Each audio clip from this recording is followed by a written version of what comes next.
केटाहरूलाई कस्तो केटी चाहिने त? जमाना जतिसुकै मोडर्न किन नहोस्, तर आफ्नो वाइफ चाहिँ उनीहरू संस्कारी नै चाहन्छन्। संस्कारी केटीसँग नै बिहे गर्न चाहन्छन्।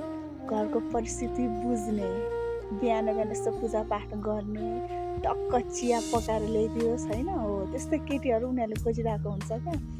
छोटो छोटो लुगा लगाएर फोटो खिचेको केटीहरूको फोटोमा ब्युटिफुल कमेन्ट हाने पनि उनीहरू चाहिँ साडी चोली कुर्ता सुरुवाल होइन, अलिकति संस्कारी नै खोज्छन् केटी चाहिँ।